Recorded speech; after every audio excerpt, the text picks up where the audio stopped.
ሰላም ጤና ይስጥልኝ። እንደምን አላችሁ ውድ ተማሪዎች? ይህ የዘጠነኛ ክፍል የአማርኛ ቋንቋ ትምህርት ነው።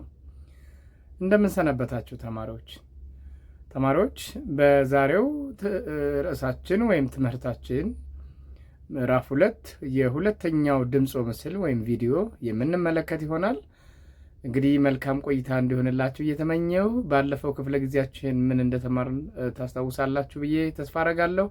ስለዚህ በምዕራፍ 2 ግብር በሚል ርዕስ ባየነው ማለት ነው ምንባብ አይተናል። እንዲሁም ስለ ክርክር አቀራረብ እንዲሁም ዝግጅት አይተን ነው ባለፈው ያቆምነው ማለት ነው። ለማስታወስ ያክል እንግዲህ ስለ መጀመሪያው ምንባብ የተወሰኑ ሀሳቦችን አይተናል። በሁለተኛው ሀሳብ ደግሞ ክርክር እንዴት ይዘጋጃል፣ እንዴት ይቀርባል። ለምሳሌ ዝግጅትን በሚመለከት ክርክር መረጃዎችን መሰብሰብ ያስፈልጋል። ከሰበሰብናቸው መረጃዎች ደግሞ ጠቃሚ ሀሳቦችን በመለየት ማሰናዳት እንዳለብን ወይም ማዘጋጀት እንዳለብን አይተናል። ለታዳሚያን ክርክራችንን ስናቀርብ ደግሞ እንግዲህ ክርክር በባህሪው ምን ይኖሩታል? ዳኞች ይኖሩታል ማለት ነው። ክርክሩን የሚዳኙ ሰዓትን ጨምሮ አጠቃላይ የክርክሩን ሂደት የሚዳኙት ወይም የሚሰየሙ ሰዎች ይኖራሉ ማለት ነው። እንግዲህ ከተቀናቃኝ ወገን የሚመጡ ሀሳቦችን ማስታወሻ በመያዝ እንዲሁም የርዕሳችንን ዓላማ በማስተዋወቅ ብዙ ቅድመ ዝግጅቶችን ካደረግን በኋላ የምናቀርብ ይሆናል ማለት ነው። እንግዲህ ክርክርን በሚመለከት ምናልባት በመጨረሻም ደግሞ ክርክር በሚፈጸምበት ጊዜ ማመስገን ይኖርብናል። ሽንፈታችንን ደግሞ በጸጋ መቀበል አለብን ማለት ነው። እንግዲህ ከአካላዊ እንቅስቃሴ ጀምሮ የተለያዩ ስነ ስርዓቶች ይኖሩታል። አግባብ በሆነ መንገድ ወይም ደግሞ ስነ ስርዓት ባለው መንገድ ማቅረብ፣ ሀሳባችንን መግለጽ ይኖርብናል ማለት ነው። ተማሪዎች እንግዲህ በዛሬው በሁለተኛው ድምፅ ምስል ወይም በቪዲዮ 2 ማለት ነው ክፍል 4 ጽህፈት የሚለውን እናያለን። ጽህፈት ከሚለው ቀጥሎ ደግሞ ጊዜን በሚመለከት የምንማማር ይሆናል። ስለዚህ ዛሬ 2 አበይት ርዕሶች ይኖሩናል። የመጀመሪያው ጽህፈት አንቀጽ እናያለን ማለት ነው። ተማሪዎች አንቀጽ ምንድን ነው? እሱንም በስፋት እናያለን። ሁለተኛው ደግሞ ጊዜ። ሁሉ ነገር በጊዜ ይፈጽማል። ሁሉ ነገር በጊዜ ይከናወናል። ጊዜ ያለፈ ሊሆን ይችላል፣ ወይም ደግሞ አሁን እየተከናወነ ሊሆን ይችላል፣ ወይም ወደፊት ሊሆን ይችላል። ስለዚህ ጊዜን በቋንቋ ውስጥ እንዴት እንጠቀማለን የሚለውን የምናይ ይሆናል። ስለዚህ የሁለቱ ርዕሶች ዓላማ ይህንን ይመስላል። ዓላማ ወይም ኦብጀክቲቫችን ይህን ይመስላል ማለት ነው። በድጋሜ መልካም ቆይታ ይሆንላችሁ። እንግዲህ ክፍል 4 ጽህፈት ላይ ከዚህ በታች አንቀጽ የሚሆኑ የተለያዩ አረፍተ ነገሮች ተዘበራርቀው ቀርበዋል። እናንተ የአረፍተ ነገሮችን ቅደም ተከተል ካስተካከላችሁ በኋላ የተሟላ አንቀጽ አድርጋችሁ ጻፉ፣ የአንቀጹንም ኃይለ ቃል ለዩ ይላል ማለት ነው። ስለዚህ ምንድነው ኃይለ ቃል? ምንድን ነው አንቀጽ በራሱ ምንድን ነው? እንግዲህ ጥያቄዎችን ከመስራታችን በፊት እዚህ ጋር 5 አረፍተ ነገሮች ተዘርዝረዋል። ለምሳሌ በጥቅሉ ያለ ሰላም ወጥቶ መግባት፣ ነግዶ ማትረፍ፣ ወልዶ መሳም፣ ተምሮ መመረቅ ስለማይቻል ትልቅ ዋጋ መስጠት ያስፈልጋል ይላል። በለላይ ደግሞ የተጠቀሰው መንፈሳዊና ቁሳዊ ፍላጎቶችን ለማሟላት እንዲሁም ሰው ሰራሽና ተፈጥሯዊ ቅርሶችን ደህንነታቸው ተጠብቆ እንዲኖር ሰላም አስፈላጊ ነው ይላል። ስለዚህ እንግዲህ እስከ የተጠቀሱትን በቅደም ተከተል ከማድረጋችን በፊት አንቀጽ ምንድን ነው የሚለውን ብንመለከት የተሻለ ይሆናል ማለት ነው። ትንሽ ማስታወሻ ነግራችሁና በቀጥታ ጥያቄውን ወደ መስራት እንሄዳለን ማለት ነው። በመሆኑም እነዚህ አንቀጽ ምንነቱን እናያለን ማለት ነው። እዚህ ጋር እንደምታዩ እንግዲህ የአንቀጽ ምንነት፣ አንቀጽ ምንድን ነው የሚለው መጀመሪያ መመለስ አለብን። ተማሪዎች ስለ አንቀጽ ከማውራታችን በፊት እንግዲህ አንቀጽ የአረፍተ ነገር ስብስብ ነው። አረፍተ ነገር ምንድን ነው? በመጀመሪያ እዚህ ጋር ማሳየት እችላለሁኝ። ማስተዋል ያለባችሁ ነገር እዚህ ጋር አንቀጽ የአረፍተ ነገር ስብስብ ነው። የአረፍተ ነገር ስብስብ ነው። አረፍተ ነገር ደግሞ ምንድን ነው? አረፍተ ነገር የቃላት ስብስብ ነው። የቃላት ስብስብ። ስለዚህ እንግዲህ ስለ አንቀጽ ይህንን በደንብ መረዳት ይኖርባቸዋል። ስለዚህ አንቀጽ በሐሳብ ተዛምዶ የተሰናሰሉ አረፍተ ነገሮች የሰፈሩበት፣ በሐሳብ ተዛምዶ የተሰናሰሉ አረፍተ ነገሮች የሰፈሩበት፣ በአንድ ድርሰት ውስጥ ተካተው ሊቀርቡ የሚገባቸው ነጥቦች በአንድ ድርሰት ውስጥ ተካተው ሊቀርቡ የሚገባቸው ነጥቦች በተመጠነና ራሱን በቻለ ሁኔታ የሚያራምድ የጽሑፍ አካል ነው። እንግዲህ አንቀጽ አንድን ነገር ነው በተዛምዶ የተሰናሰሉ ናቸው። ወይም በምክንያትና ውጤት ሊሆን ይችላል፣ በማብራራት ሊሆን ይችላል። ስለዚህ አንድን ሐሳብ በቅደም ተከተል የሐሳቡን ፍሰት በመጠቀም በአንድ ድርሰት ውስጥ ተካተሉ ሊቀርቡ የሚችሉ ነጥቦች በተመጠነ ራሱን በቻለ ሁኔታ የሚያራምድ ጽሑፍ ነው ማለት ነው። በአጭር አገላለጥ ስለ አንድ ዋና ጉዳይ የሚያወራ አንድ የጽሑፍ ንዑስ ክፍል ነው። እንግዲህ ድርሰት ሰፋ ይላል። ድርሰት እንደምታውቁት ብዙ ሐሳቦችን ያካተተ ሊሆን ይችላል። ነገር ግን ስለ አንድ ዋና ጉዳይ የሚያወራ አንድ የጽሑፍ ንዑስ ክፍል አንቀጽ ነው ማለት ነው። ለምሳሌ ትምህርት እጅግ በጣም ጠቃሚ ነገር ነው። ትምህርትን በቴክኖሎጂ ስናግዘው ደግሞ የበለጠ መልካም ይሆናል ብንል አጠቃላይ ስለ ትምህርት ነው እያወራን ያለ ነው። ትምህርት መልካም ነገር ነው። ሁለተኛው ደግሞ ትምህርት በምን ብናግዘው፣ በቴክኖሎጂ ብናግዘው ብንል ለምሳሌ ምንድን ነው እነዚህን ለምሳሌ መልካም ነገር ለምን ሊሆን ይችላል? እነዚህን የሚገልጹ ነገሮችን መዘርዘር አለብን ማለት ነው። እና ስለ አንድ ሐሳብ እስ በራሳቸው የተያያዙ የተሰናሰሉ አረፍተ ነገሮች አሉ። ሌላ የተለየ ሐሳብ መግለጽ ቢያስፈልግ ሌላ ሁለተኛ አንቀጽ ሊኖር ግድ ይላል። ለምሳሌ ትምህርት የአንድ ሀገር እድገት ምንጭ ነው። ትምህርት ድህነትን ማስወገጃ መሳሪያ ነው ብንል አንደኛ የእድገት ምንጭ እንዴት ሊሆን ይችላል? ሁለተኛው ድህነትን እንዴት ያስወግዳል? ሁሉም ባለድርሻ አካላት ወይም ደግሞ ይመለከተኛል፣ ያገባኛል የሚሉ ሁሉ ሊደግፉት ይገባል። ሶስተኛ ሐሳብ ብንጨምር ለምሳሌ 3 ዋና ዋና ጉዳዮች ተካተዋል ማለት ነው በዚህ አንቀጽ ውስጥ። ስለዚህ ሌላ የተለየ ሐሳብ መግለጽ ቢያስፈልግ ሁለተኛ አንቀጽ ሊኖር ግድ ይላል። ስፖርት የሚል ርዕስ አንድ አጭር ጽሑፍ ለመጻፍ የፈለገ ሰው የስፖርትን ጥቅምና አይነት የሚዳስስ ቢሆን ሁለቱም ጉዳዮች በተለያየ አንቀጽ ራሳቸውን ችለው እንዲሰፍሩ ያደርጋል ማለት ነው። ስለዚህ የስፖርትን ጥቅምና አይነት የሚዳስስ ቢሆን ሁለቱ ጉዳዮች በተለያየ ምንድነው የስፖርት ጥቅም፣ የስፖርት አይነት ለምሳሌ አካላዊ ጤንነትን ለማግኘት ስፖርት መስራት የግድ ይላል የሚል ቢገለጽ እንዴት አድርገን እንቅስቃሴ እንስራ? ስለዚህ የተለያዩ የአሰራር ስልቶችን ደግሞ እዛ ጋር ሊገልጽልን ይችላል። በመጀመሪያ ጥቅምና አይነቱ ምን አይነት ናቸው? የቡድን ስፖርት፣ የተናጠል ሩጫ ወይስ ኳስ? የተለያየ አይነት ናቸው። ጥቅሙስ ምንድን ነው? ጥቅም ምንድን ነው ሲባል እንግዲህ በተለያየ አይነት ነገር ልንገልጽ እንችላለን እና ይሄ ሊሆን ነው ማለት ነው። ሁለቱም ጉዳዮች በተለያየ አንቀጽ ራሳቸውን ችለው እንዲሰፍሩ ያደርጋል። ለምሳሌ ትምህርት እጅግ በጣም ጠቃሚ ነገር ነው።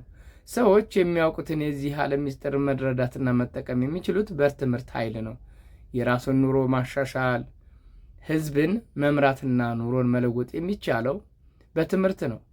ትምህርት የሰዎችን አስተሳሰብ የሚያሻሽል እንዲሁም መጥፎ ድርጊትና ባህሪን ለመከላከልና ለማስወገድ የሚያስችል መሳሪያ ነው ይላል። ስለዚህ እንግዲህ ተማሪዎች አንቀጽ ስንመሰረት ስለ አንድ ሐሳብ የሚያወራ ነው። አንዱን ሐሳብ ግን የሚደግፉ መዝርዝር አረፍተ ነገሮች ሊኖሩ ይችላል ማለት ነው። እስኪ በቀጣይ እንመልከት። ኃይለ ቃል ምንድን ነው? ቅድም አይተናል። ኃይለ ቃል ምንድን ነው? መዝርዝር አረፍተ ነገር ምን ማለት ነው የሚለውን ባጭሩ እንመልከት ተማሪዎች። መልካም። አንቀጽ ውስጥ የሚገኙ አረፍተ ነገሮች ኃይለ ቃልና መዝርዝር ብለናል ቅድም። ኃይለ ቃል በአንቀጹ ውስጥ የሚገኘውን ዋና ሐሳብ አጠቃሉ የሚል ሲሆን እንግዲህ ቅድም ምን አይተናል? ስለ ትምህርት አይተናል። እሱን በደንብ ማስታወስ ይኖርባቸዋል። ኃይለ ቃል በአንቀጽ ውስጥ የሚገኘውን ዋና ሀሳብ አጠቃሎ የሚይዝ ሲሆን መዘርዝር አረፍተ ነገር ደግሞ ኃይለ ቃሉ የያዘውን ሀሳብ የሚያብራራ ነው። ኃይለ ቃል ማለት ባጭሩ ኃይለ ቃል እንግዲህ እዚህ ጋር ለማብራራት ያክል ኃይለ ቃል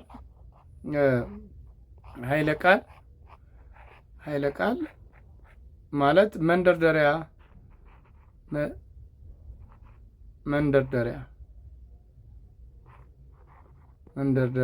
አረፍተ ነገርም ተብሎ ይጠራል። ወይም ደግሞ የአንቀጹን ጭብጥ የተሸከመው አረፍተ ነገር ወይም ማስተዋወቂያችን ማለት ነው። ከላይ ከቀረበው ምሳሌ ላይ ቅድም ያየነው ማለት ነው። የመጀመሪያው አረፍተ ነገር ማለትም ትምህርት እጅግ በጣም ጠቃሚ ነገር ነው። ከዛ በኋላ እንዴት ነው ጠቃሚ የሆነው የሚለው ይቀጥላል ማለት ነው። የሚለው የአንቀጹ ኃይለ ቃል ሲሆን ቀሪዎቹ ደግሞ መዘርዝር አረፍተ ነገሮች ናቸው። እንዴት ጠቃሚ ይሆናል የሚያብራሩልን ነገሮች ምንድናቸው ማለት ነው? መዘርዝር አረፍተ ነገሮች ናቸው ማለት ነው። ተማሪዎች እንግዲህ ይህን ይመስላል ኃይለ ቃልና መዘርዝር። እስኪ በመገኛቸውን ኃይለ ቃል በአንቀጽ ውስጥ ወይም የኃይለ ቃል መገኛ የኃይለ ቃል መገኛ እንዴት ነው? በአረፍተ ነገር መጀመሪያ ሊገኝ ይችላል። መሪ አረፍተ ነገራችን ማለት ነው። በአረፍተ ነገር መጨረሻ ላይ ሊገኝ ይችላል። ሐመርሃ በአረፍተ ነገር መጀመሪያና መጨረሻ ላይም ልናገኘው እንችላለን። አጽንኦት ለመስጠት መጨረሻ ልናገኘው እንችላለን። ወይም የመጨረሻው ማለት ነው። ኃይለ ቃሉ የመጨረሻው ኃይለ ቃል መካከል ላይ ሲገኝ ይህን ይመስላል እንግዲህ የኃይለ ቃል መገኛ በአንድ አንቀጽ ውስጥ ማለት ነው። በስዕላዊ በሆነ መንገድ ለመግለጽ ያክል እዚህ ጋር ማየት ትችላላችሁ። ይሄኛው ለምሳሌ እንዲህ ከሆነ ይሄኛው ይሄ ኃይለ ቃል ይሄ ነው። ኃይለ ቃል ይህን ይመስላል። ይሄ ማለት መጀመሪያ ላይ ነው የሚገኘው ማለት ነው። ትምህርት እጅግ በጣም ጠቃሚ ነገር ነው የሚለው ለምሳሌ ኃይለ ቃል የሚገኘው መጀመሪያ ነው ማለት ነው። አንዳንድ ጊዜ ደግሞ መካከል ላይ ሊገኝ ይችላል። ይሄኛው መዘርዝሮች ይቀደሙና እዚህ ጋር ደግሞ ዋናውን ሀሳብ መካከል ላይ ልናገኘው እንችላለን። ስለዚህ መካከል ላይ ያልኳችሁ ይሄን ይመስላል። ሌላው ደግሞ በመጀመሪያና በመጨረሻ ሊገኝ ይችላል። እንዲህ አድርጋችሁ እንደዚህ ሊሆን ይችላል። በመጀመሪያና በመጨረሻ ሊገኝ ይችላል ማለት ነው። ስለዚህ በስዕላዊ መንገድ ይሄ እዚህ ጋር ይሄ ኃይለ ቃል ነው።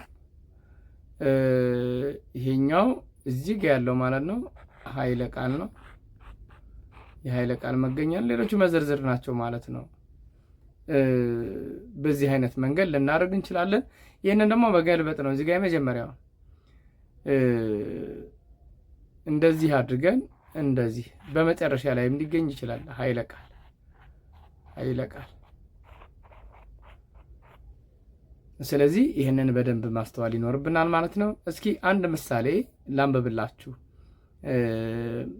ኃይለ ቃሉ የቱ ጋር እንደሚገኝ ለአንድ ደቂቃ ያክል በቅርብ ካለ አስተባባሪያችሁ ወይም መምህራችሁ ጋር በመተባበር ጥያቄውን ልትመልሱ ትችላላችሁ ማለት ነው። ዝግጁ ናችሁ ለመስማት? መልካም። እንግዲህ በማዳመጥ ኃይለ ቃሉ የቱ ጋር ነው የሚገኘው ወይም ደግሞ የጽሁፉን ዋና ሀሳብ የተሸከመው አረፍተ ነገር የትኛው ነው በአንቀጽ ውስጥ? እሱን ነው የምንመልሰው። ተማሪዎች በጽሞና እንድትከታተሉ እንቀጥል። ጫማ የላትም፣ እግሯ እንሶስላ የሞቀ ይመስላል፣ ከሎሚ ያምራል፣ ጸጉሯ ሽቶና ዘይት አያውቅም፣ በሳሙና ለመታጠብ እንኳ እድል አላገኝም፣ ሆኖም እየተዘናፈለ ወርዶ የተከበረውን ትከሻዋን አጥለቅልቆታል። መዘናፈሉም መልሰው መላልሰው ያጠፉት ይመስላል። እንግዲህ የፀጉሯን ውበት እየገለጸ ነው። ዓይኖቿ ኩል አያውቁም፣ ነገር ግን እንደ ንጋት ኮከብ ያበራሉ። ጥርሶቿም ብርሃን ያስተጋባሉ። የሚፋቁትም አልፎ አልፎ ነው። ጥፍሮቿ ቀለም አላዩም፣ ሆኖም ውበታቸው እጹብ ድንቅ ነው። ድህነትና ውበት በአንድ አካል ላይ እንደዚህ ያለ ፍጹም ኅብረት ሲኖራቸው በጸዳል ላይ ብቻ ማየቴ ነው። አለቀ። ስለዚህ የጽሑፍ ዋና ሐሳብ የቱ ጋ ነው ተማሪዎች? ጫማ የላትም፣ ሽቷ እንደዚህ፣ ጸጉሯ፣ ጥፍሯ እያለ ጥርሶቿ ብርሃን ያስተጋባሉ። የሚፋቁትም አልፎ አልፎ ነው። ጥፍሮቿ ቀለም አላዩም፣ ሆኖም ውበታቸው እጹብ ድንቅ ነው። ወደ መጨረሻ ድህነትና ውበት በአንድ አካል ላይ እንደዚህ ያለ ፍጹም ኅብረት ሲኖራቸው በጸዳል ላይ ብቻ ማየቴ ነው ይላል። ስለዚህ መሪ አረፍተ ነገራችን የትኛው ነው ተማሪዎች? እስኪ አንድ ደቂቃ ቪዲዮውን አቁሙትና አንድ ደቂቃ ተወያዩ። መልካም፣ ተመልሰን መተናል። እንግዲህ እንደሰማነው ድህነትና ውበት በአንድ አካል ላይ እንደዚህ ያለ ፍጹም ኅብረት ሲኖራቸው በጸዳል ላይ ማየቴ ነው የሚለው መሪ ሀሳብ ነው፣ ወይም ደግሞ መንደርደሪያ አረፍተ ነገር ነው ካላችሁ በትክክል መልሳችኋል። ምክንያቱም ስለ ጥፍሯ፣ ስለ እያንዳንዱ ነገር መዘርዝር ነው ሌላው። ይህኛው ግን ኃይለ ቃል ነው ማለት ነው። ስለዚህ በዚህ መረዳት ትችላላችሁ። አንድ ሌላ ምሳሌ ሊጨምራችሁና እንጨርሳለን ስለ አንቀጽ። መልካም። ብርቱ ፍቅር ባለበት ክፉ ነገር የለም። ብርቱ ፍቅር ካለ የሚቆጣ፣ የሚቀጣ፣ የሚስቅ፣ የሚሳለቅ፣ የሚያማ፣ የሚያሽሟጥጥ ይኖራል ብሎ መፍራት መጠርጠር እንኳ የለም። ብርቱ ፍቅር ክፉውን ደህና፣ አስቸጋሪውን ዋና፣ ሩቁን ቅርብ፣ ጨለማውን ብርሃን፣ ዳሩን ሜዳ፣ አቀበቱን ደልዳላ አድርጎ ማሳየት አለበት ብርቱ ፍቅር። ያልበለዚያ ብርቱ ፍቅር አይባልም። አእምሮን ከመልካም በቀር ክፉ ሊደርስ ይችላል ብሎ እንዳያስብ የማይሰውር፣ ዓይንን ከመልካም በቀር ክፉ እንዳይ የማያውር፣ ጆሮን ከመልካም በቀር ክፉ እንዳይሰማ የማያደነቁር ፍቅር ብርቱ ፍቅር አይባልም። ስለዚህ ከዚህ እንደተረዳችሁት እንግዲህ ኃይለ ቃሉ የት ጋ ነው የሚገኝ የሚለውን ለእናንተ ልተው። ምክንያቱም መዘርዝር ናቸው ሌሎቹ አይደለም። በመጀመሪያ ካላችሁ ብርቱ ፍቅር ባለበት ክፉ ነገር የለም። እንግዲህ በአረፍተ ነገሩ መጀመሪያ ላይ የሰማችሁት ኃይለ ቃል ይህን ይመስላል ማለት ነው።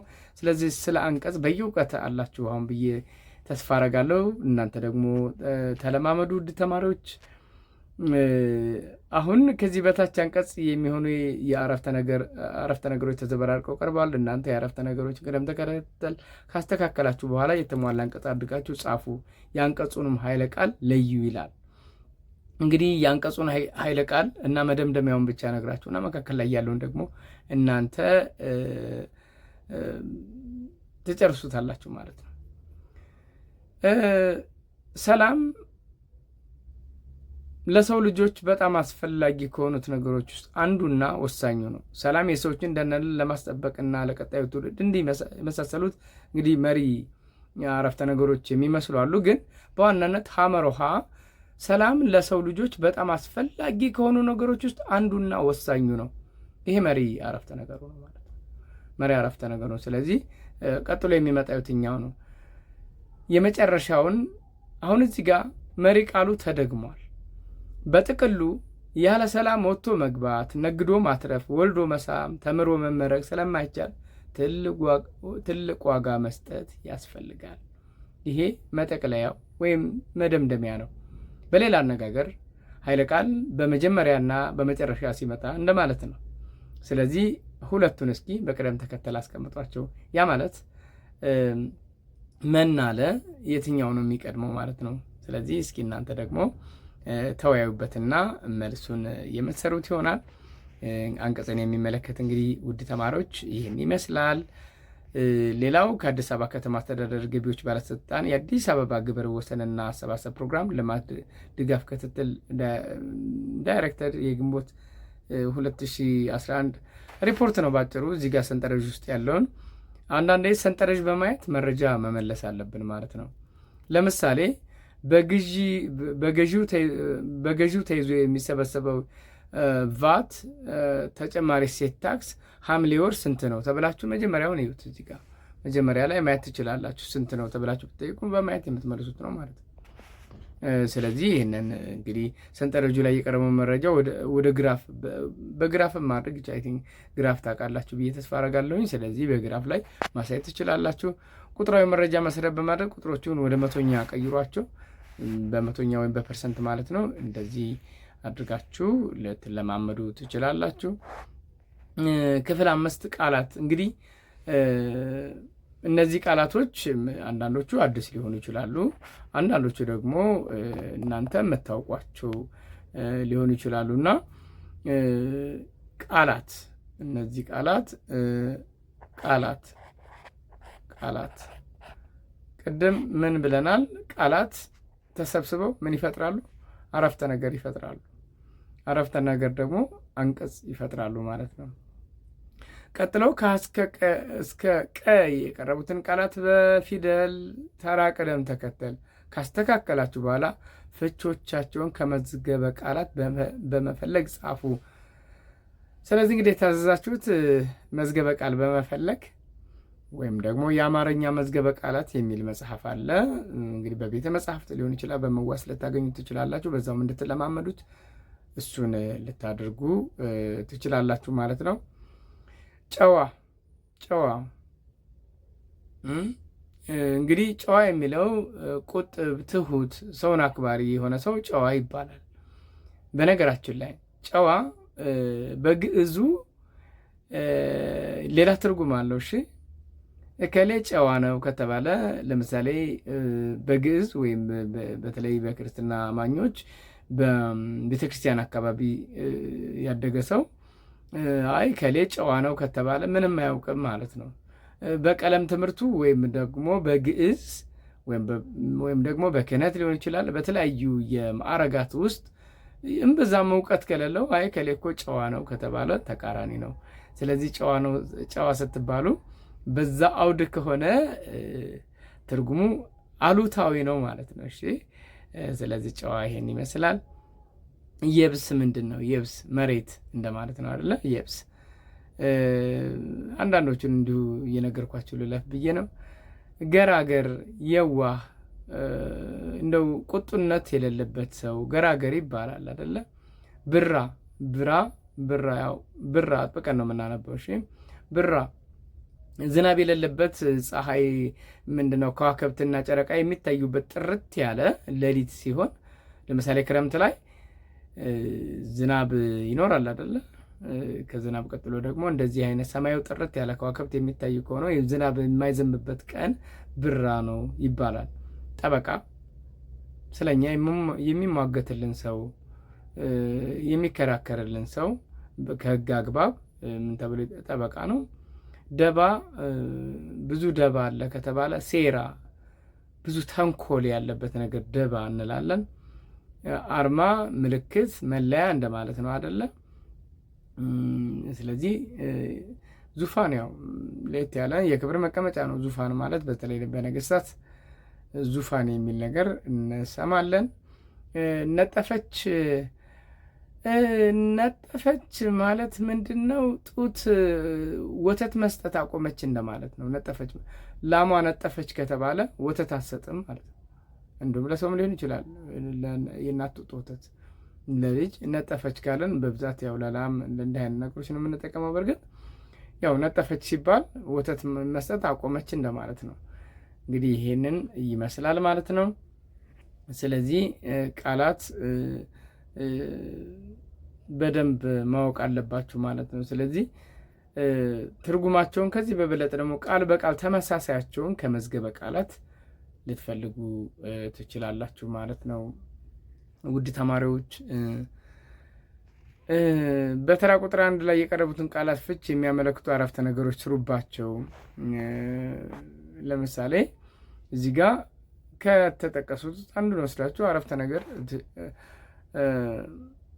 ሰሞኑን፣ ለምሳሌ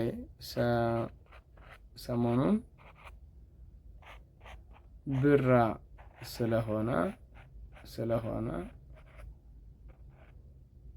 ስለሆነ መንገዱ ከጭቃ ነፃ ሆኗል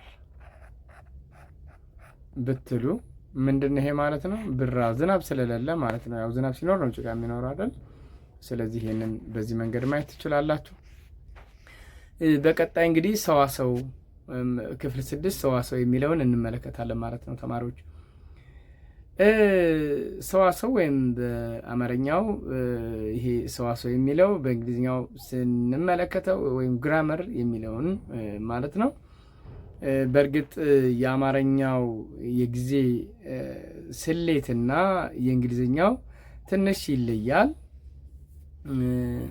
የአሁን ጊዜ በእንግሊዝኛው ፕሬዘንት ቴንስ ብለን የምንጠራው ነው። ግን አማርኛው ላይ ስንመጣ ሁለት የተለያየ ትርጉም ይኖራል። በዛ መሰረት እናያለን ማለት ነው። ስለዚህ ጊዜ ይሄ ሁለተኛው ርዕሳችን ነው ማለት ነው። ለመሆኑ ተማሪዎች ጊዜ ምንድን ነው ለእናንተ? የጊዜ ትርጉምስ ምንድን ነው?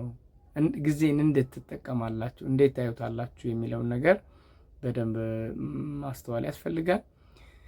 የተፈጸሙም የሆኑ ያልተፈጸሙ ድርጊቶች በጊዜ ይወሰናሉ። እውነት ነው። ጊዜ ሁሉ ነገር ይወሰናል። ጊዜው በፊትና በኋላ ተብሎ የሚገለጸው ስለ ድርጊቱ ንግግር ከሚደረግበት በመነሳት ነው። ጊዜው በፊትና በኋላ ተብሎ የሚገለጸው ስለ ድርጊቱ ንግግር ከሚደረግበት በመነሳት ነው። ለምሳሌ ትናንትና አዳማ ሂጄ ተጋበዝኩኝ፣ ወይም ደግሞ ትናንት ጓደኛዬ አዳማ ይዞ ሂዶ ምሳ አብረን በላን ብትሉ አሁን በዚህ ሰዓት ስትናገሩ ያለፈ መሆኑን ያስታውቃል አይደለ? ስለዚህ ለዛ ነው ጊዜው በፊትና በኋላ ተብሎ የሚገለጹ ስለ ድርጊቱ ንግግር ከሚደረግበት በመነሳት ነው ያለፈ መሆኑን የምንረዳው። ከዚህ በመነሳት እየተፈጸመ ያለን የተፈጸመን የሚፈጸምን ድርጊት መሰረት በማድረግ በግሶች ላይ የሚታየውን የጊዜ ሁኔታ እንደሚከተለው በሶስት ከፍሎ ማየት ይቻላል። የመጀመሪያው አንደኛ ማለት ነው የአሁን ጊዜ ነው።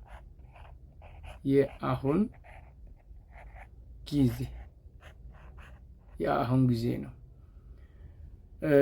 ምናልባት በእንግሊዝኛው በትክክለኛ ትርጉም የሚሆነው present continuous tense or present progressive የሚለው ነው። ያው በተመሳሳይ ማወቅ ስላለባቸው ብዬ ነው American English።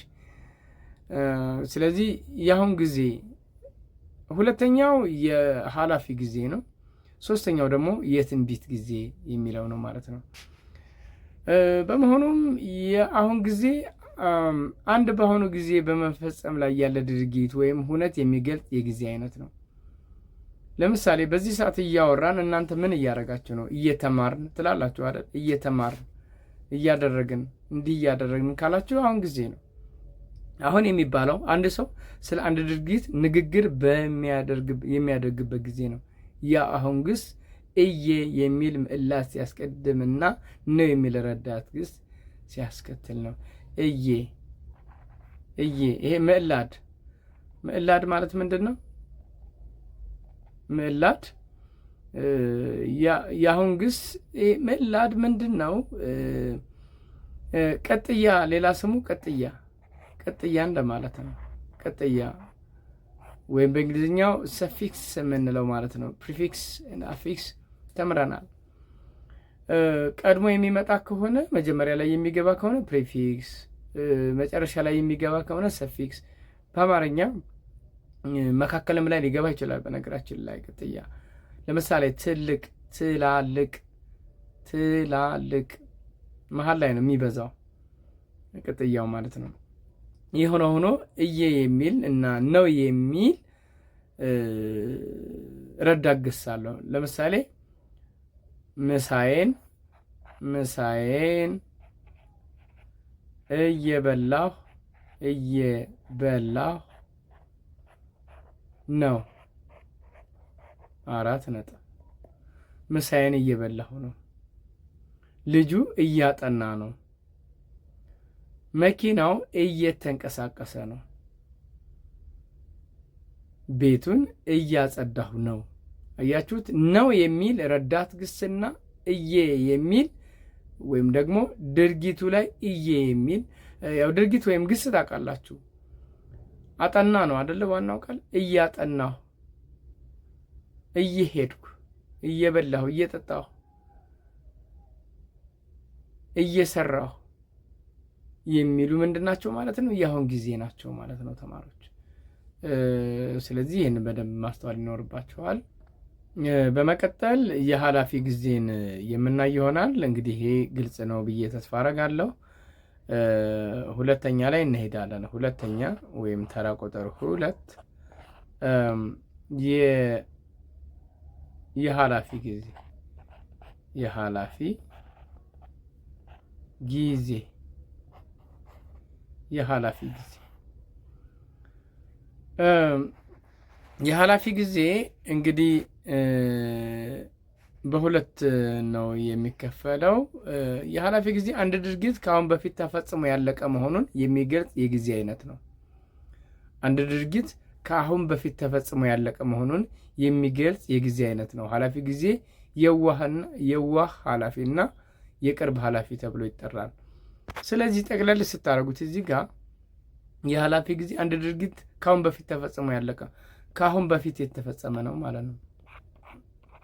ከአሁን ወይም ከምንናገርበት ቅጽበት በፊት ከአሁን በፊት የተፈጸመ መሆኑን የሚያሳይ ነው። መሆኑን የሚያሳይ ነው ማለት ነው።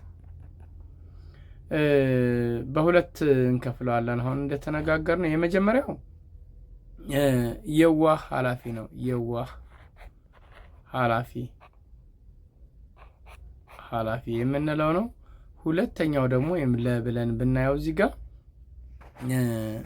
ምንድን ነው ማለት ነው? እዚህ ጋር ማየት ትችላላችሁ። የቅርብ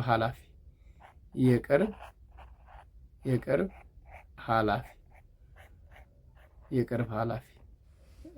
ስለዚህ ያው ሀሳቡን ለማያያዝ ያክል የመጀመሪያው ምን ብለናል? የአሁን ጊዜ ነው። ሁለተኛው ደግሞ ኃላፊ ጊዜ ነው። ኃላፊ ጊዜ ደግሞ የዋህ ኃላፊና የቅርብ ኃላፊ ብለን እንጠራዋለን ማለት ነው። ለመሆኑ የዋህ ኃላፊ ምን ማለት ነው? እስኪ አንድ ላይ እኔ ተማሪዎች በምሳሌ እስኪ እንየው። የዋህ ኃላፊ ልጁ እዚህ ጋር ልጁ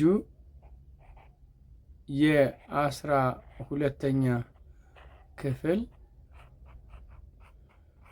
ፈተና ወሰደ። መቼ ነው የወሰደው? ልጁ የ12ኛ ክፍል ፈተና ወሰደ። ድርሰቷን ጽፋ ጨረሰች። እዚህ ጋ የ12ኛ ክፍል ፈተና ወሰደ ስንል መቼ ነው የወሰደው? ስለዚህ የዋህ ኃላፊ ማለት ጊዜውን በውል አያሳይም። ያልታወቀ ጊዜ ነው።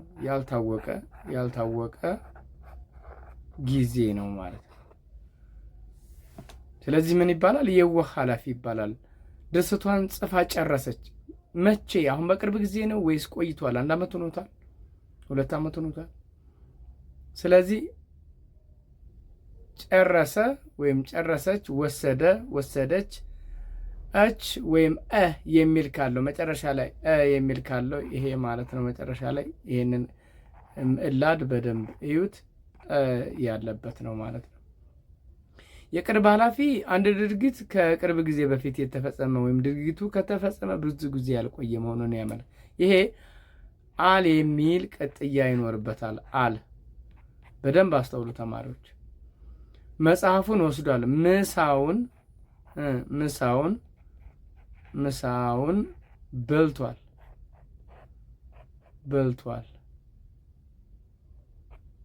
ምሳውን በልቷል። አሁን ይህን ስንመለክ አል ነው አይደለም? ምሳውን በልቷል። መጽሐፉን ወስዷል። አል እንግዲህ 2 አይነት ትርጉም አለው። የቅርብ ጊዜ ኃላፊ ሲሆን ወስዷል፣ በልቷል፣ ጠጥቷል፣ ጨርሷል፣ መጥቷል። አል የሚል ቅጥያ ያለው ማለት ነው መጨረሻ ላይ። ስለዚህ ይህን በደንብ ማስተዋል ይኖርባቸዋል ተማሪዎች። አል የሚል ነገር ካለው የቅርብ ኃላፊ ነው ማለት ነው። እዚህ ጋር አንድ ማብራሪያ አለ በደንብ በምሳሌው ላይ እንደሚታየው የመውሰዱ ድርጊት የተፈጸመበት ጊዜ ሩቅ አለመሆኑን ያመለክታል። የቅርብ ኃላፊ የግስ አምዱ ውእስድ ሲሆን ከአዛምዱ ቀጥሎ የገባው ባለቤት ደግሞ አ ከሚለው አጸፋ ቀጥሎ ደግሞ አል የሚለው ረዳት ግስ አስከትሏል። አያችሁት? መጽሐፉን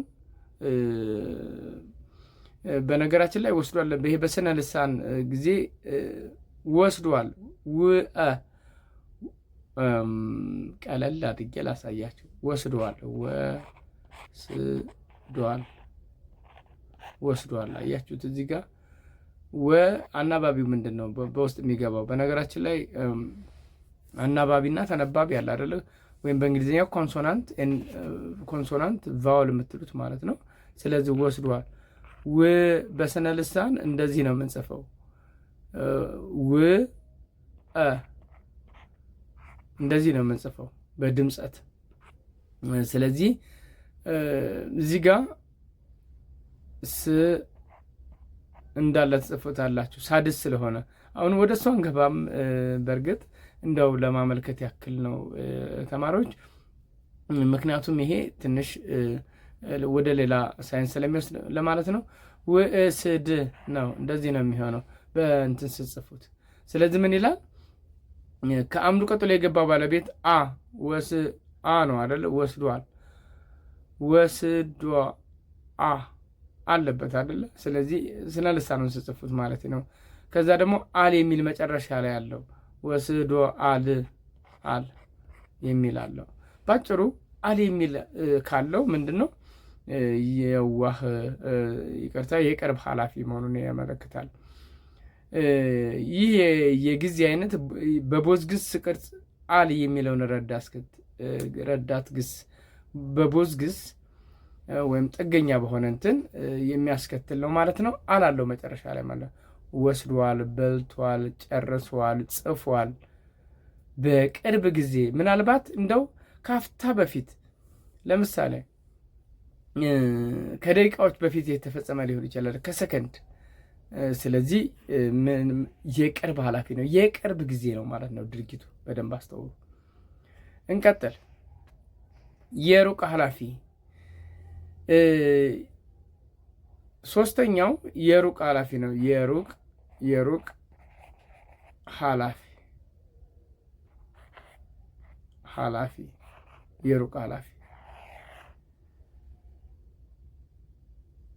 ኃላፊ እንግዲህ ምንድነው ያለው እዚህ ጋር የኃላፊ ጊዜ በሶስት እንከፍለዋለን። የቅርብ ኃላፊ፣ የዋህ ኃላፊ እና የሩቅ ኃላፊ ወይም ሶስተኛው ማለት ነው። ይሄኛው ሶስተኛ ተራ ቁጥሩን ጻፉት እናንተ። ሶስተኛ ነው ማለት ነው። የሩቅ ኃላፊ ጊዜ አንድ ድርጊት የተፈጸመበት ጊዜ ከሚነገርበት ጊዜ አንጻር ሩቅ መሆኑን ያመለክታል። ነበር የሚል ነገር ይኖረዋል ማለት ነው። ያው ተረት ነው የምናወራው ማለት ነው ባጭሩ። የሩቅ ኃላፊ ጊዜ አንድ ድርጊት ያኛው በመጀመሪያ ደረጃ እዚህ ጋር ማየት ያለባቸው የዋህ ኃላፊ ጊዜው በውል አይታወቅም። በእርግጥ ረጅም ጊዜም ሆኖት ሊሆን ይችላል። ጊዜው ግን በውል አይታወቅም። የሶስተኛው ከዚህ የሚለየው ምንድን ነው? የሩቅ ኃላፊ ይሄ አንድ ድርጊት የተፈጸመበት ጊዜ ከሚነገርበት ጊዜ አንጻር ሩቅ መሆኑን ያመለክታል። መጽሐፉን ወስዶ ነበር። በምሳሌው እንደሚታየው መጽሐፉን የመውሰዱ ድርጊት የተፈጸመበት ጊዜ መራቁን ያመለክታል። የሩቅ ኃላፊ የግስ አምዱ ውእስድ ሲሆን ከአምዱ ቀጥሎ፣ አምድ ማለት ዋናው ቃል እንደማለት ነው። ከአምዱ ቀጥሎ የገባው ባለቤት አጸፋ ከባለቤት አጸፋው ቀጥሎ ደግሞ ነበር የሚለው ነው። ባጭሩ ወስዶ ነበረው። ወስዶ በስነ ልሳን ጽፉ ነው አይደለ? ሳድስ ወይም ስድስተኛው ነው ያለው። ለምሳሌ በ ስትሉ በውስጥ ምን አለ? አለ። ቡ ስትሉ ቡ አለ። ቢ ስትሉ ኢ አለች። በውስጥ አሉ የሚነበቡ። ለዛ ነው ይሄ ግራ እንዳትጋባው።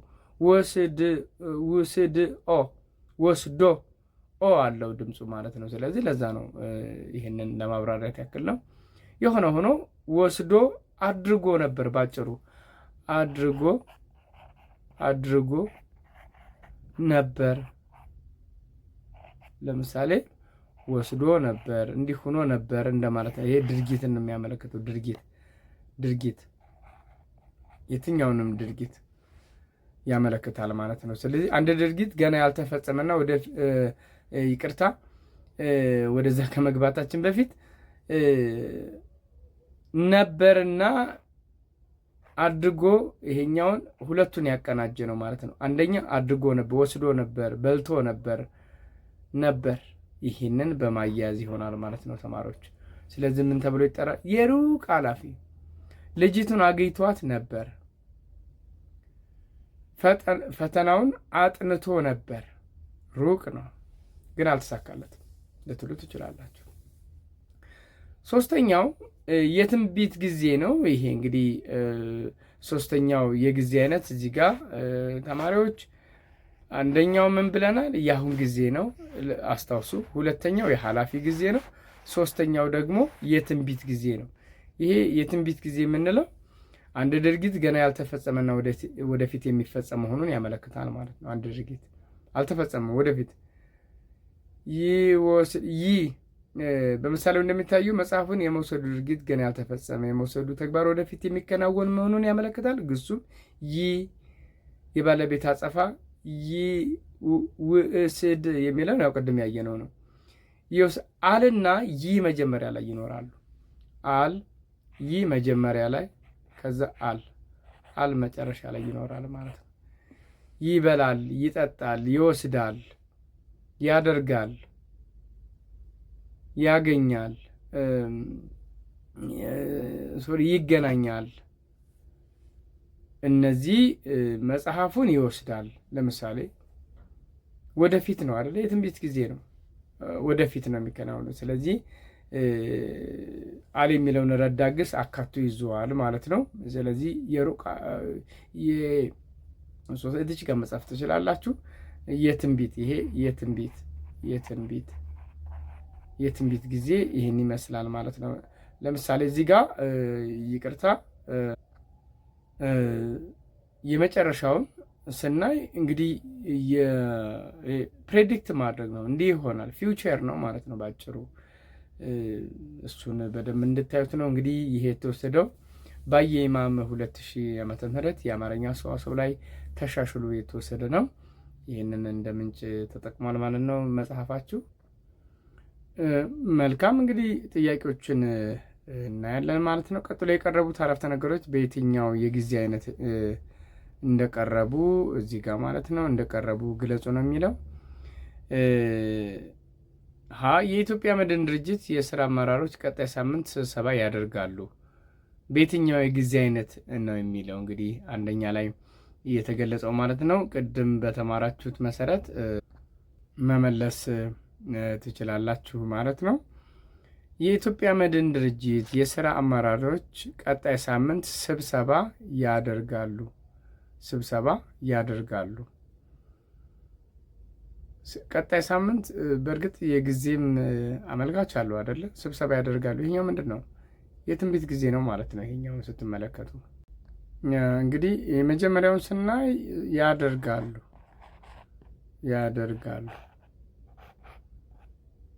ይሄኛው በመጪው ሳምንት በእርግጥ የሚለው እንደ ተጨማሪ ማብራሪያ ሊሆንላችሁ ይችላል። በነገራችን ላይ እሱን እንደ ተጨማሪ ሊሆናችሁ ይችላል። ግን ስብሰባ ያደርጋሉ፣ ይወስዳሉ። ይሄ የትንቢት ጊዜ ነው ማለት ነው። እንግዲህ የትንቢት ጊዜ ምንድን ነው?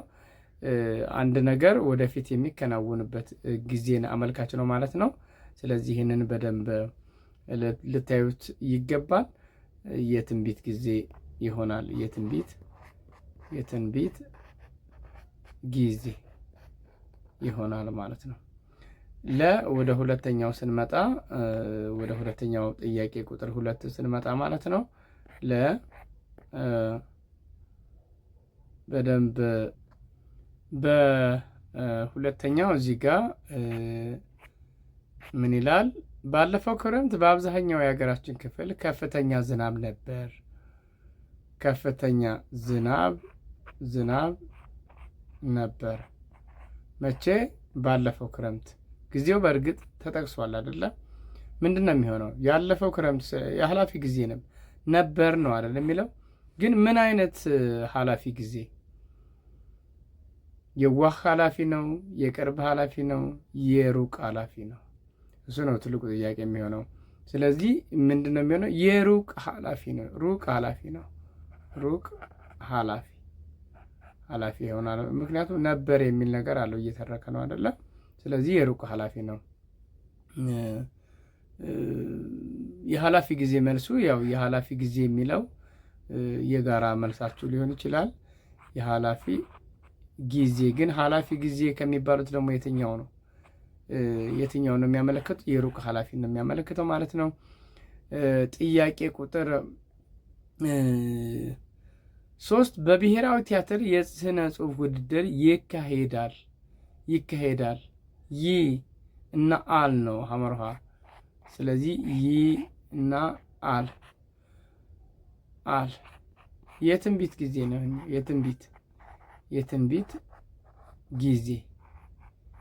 የትንቢት ጊዜ ነው የሚሆነው ማለት ነው። መ ስንመለከት ደግሞ መምህሩ ለተማሪዎቹ የፈተና ወረቀት እየመለሰ ነው። መለሰ። እንዲህ ከሆነ ምንድን ነው? የአሁን ጊዜ ነው ማለት ነው።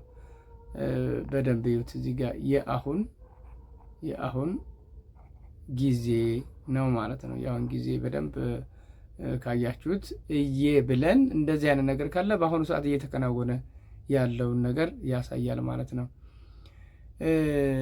ነጋዴው ህብረተሰብ ግብሩን በወቅቱ ከፍሏል።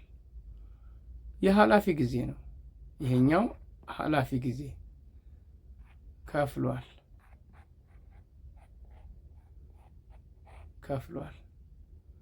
ግን ምን አይነት ኃላፊ ጊዜ ነው? ኃላፊ ነው ይሄኛው። በደንብ ይዩት እዚህ ጋር ኃላፊ ነው። ምን አይነት ኃላፊ ነው? እንግዲህ እዚህ ጋር ልመልሳችሁ። እዚህ ጋር የቅርብ ኃላፊ አለ፣ የዋህ ኃላፊ አለ፣ በተቃራኒው ደግሞ የሩቅ ኃላፊ አለ ማለት ነው። ስለዚህ ከፍሏል የሚለው እዚህ ጋር ምንድን ነው የሚያመለክተው? የቅርብ ነው፣ የሩቅ ነው፣ የዋህ ነው። ስለዚህ ከፍሏል አል የሚል ነገር ካለው ባጭሩ ምንድን ነው? የቅርብ ኃላፊ ነው ማለት ነው። የቅርብ በደንብ ይሄንን አስመሩበት። የቅርብ ነው። ጨረሰ፣ እንዲህ አደረገ የሚል ነገር ካለ ደግሞ ምንድን ነው ማለት ነው? ጊዜው በውል የማይታወቅ የዋህ ኃላፊ የምንለው ማለት ነው። የዋህ ኃላፊ የምንለው ነው ማለት ነው። እንዲሁ እዚህ ጋር እያስተያያችሁ በዚህ መንገድ ሐኪሙ ታማሚውን እየመረመረ ነው። ምንድን ነው? አሁን ይሄ አሁን ነው ማለት ነው። እየመረመረ የሚለው አሁን ነው ማለት ነው። ስለዚህ ይህንን በደንብ ልታስተውሉ ይገባል። እዚህ ጋር ከሚከተሉት የጊዜ አይነቶች ሁለት አረፍተ ነገሮች የአሁን ጊዜ፣ የኃላፊ ጊዜ፣ እንግዲህ እነዚህን በደንብ በጊዜ ስታገኙ ልትለማመዱ ትችላላችሁ ማለት ነው ተማሪዎች። የምዕራፉ ማጠቃለያ እንግዲህ ምዕራፍ 2 ያው ግብር በሚል አይተናል። ግብርና አይነቶቹን በደንብ አይተናል። ጽሕፈትን በሚመለከት በቀረቡ መልመጃዎች አማካኝነት የተዘበራረቁ አረፍተ ነገሮችን ማስተካከል፣ የተሟላ አንቀጽ መጻፍ፣ ቁጥራዊ መረጃዎችን እንግዲህ ያው አይተናል ማለት ነው። ክፍል 6 ደግሞ የአሁን ጊዜ፣ የኃላፊ ጊዜና የትንቢት ጊዜ የሚሉትን አይተናል ማለት ነው። እንግዲህ እነዚህን በደንብ ተምረናል በዛሬው ሁለተኛው ቪዲዮአችን ማለት ነው። ወይም ደግሞ ድምፅ ወምስል 2 ምዕራፍ 2 ማለት ነው። በቀጣይ እንግዲህ የምዕራፉ የክለሳ ጥያቄዎች አሉ። ቃላዊ ዘገባ ምን ማለት ነው? ክርክር፣ ቅድመ ዝግጅት፣ እነዚህን እናንተ ሌላው ደግሞ የግንዛቤ ማነጻጸሪያ ካዳመጥኩ በኋላ ምንባብ ጠቃሚና እምብዛም ጠቃሚ ያልሆኑ መረጃዎችን መለየት ችያለሁ። ሀሳቤን በራስ መተማመን ገልጫለሁ። ቃላዊ ዘገባ ማቅረብ እችላለሁ። አሁን እናንተ ቃላዊ ዘገባ ውሏችሁን ለጓደኞቻችሁ ወይም ለቤተሰብ መተረክ ትችላላችሁ። ቃላዊ ዘገባ ምን እንደተፈጠረ እሱን እስኪ ራሳችሁን በደንብ መገምገም ይኖርባችኋል። ራስን ማዳበር በእውቀት ማለት ነው። መዝገበ ቃላትን መጠቀም ችያለሁ። አንቀጽ መጻፍ ችያለሁ። አንቀጽ መጻፍ ትችላላችሁ። 4፣ 5፣ 6 መስመሮች በቂ ናቸው። ብትለማመዱ መልካም ነው። ተማሪዎች እንግዲህ የዛሬው ትምህርታችን ይህን ይመስል ነበር ማለት ነው። በቀጣይ በሌላ ምዕራፍ በሌላ ርዕስ እስከምንገናኝ ድረስ ደህና ሁኑ ተማሪዎች። መልካም ጊዜ ተመኘው።